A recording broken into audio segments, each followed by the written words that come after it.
Ինչ կասեք Փաշինյանին, եթե հանդիպեք կամ ձեր դիմաց դուրս գա։ Չգիտեմ, չեմ որոշել հələ, պետք է մտածել։ Աստծո ես հանդիպում իրան։ Մեզ ինչի է դուսերալ Ղարաբաղից։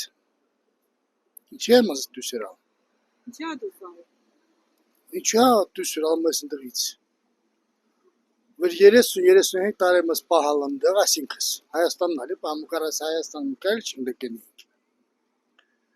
Մենք ինչվա դուսերալ։ Վերաստը իբրետը պահելու ամաս, կարմա պահե։ Կարամ չպահե։ Փաշինյանով արա, ես ճանաչում եմ Փաշինյան։ Փաշինյանին հանդիպեմ ինչ կասեմ։ Կասեմ, որ եթե դուք լինեք ձերերի տեղը, ինչ կանեք։ Ինչ կանեք այդ գրոշներով, ոնց պիտի ապրեն։ Լույսը թանկ է, գազը թանկ է, հա?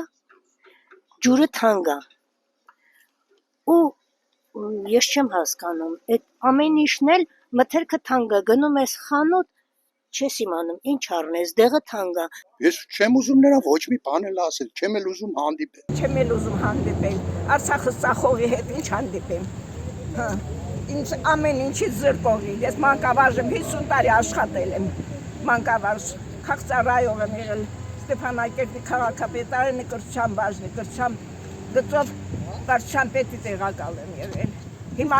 չեմ էլ ուզում նրա պատկերը տեսեմ, հեռուստատեսությամբ որ Ես կասեմ, որ շուտ խոսա, թոշակներ ավելացնի։ Թոշակներ ճանտան չավելացնի, Հայաստանը չծախե։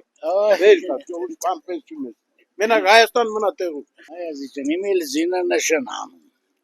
Մասիսար ունենք, հիմի հարագացնա ցույց տալիս։ Այ մարդ գիտենք հարագացի տեղն, մասիսի տեղն։ Կասեմ, որ մի քիչ քեզ զուս պահի։ Շատ մի ջրի գանա։ Կասեմ, ես ինչ ես անում։ Բայց դառնանք թուրք չհասկացա։ Դե թողենք երգերից գնան։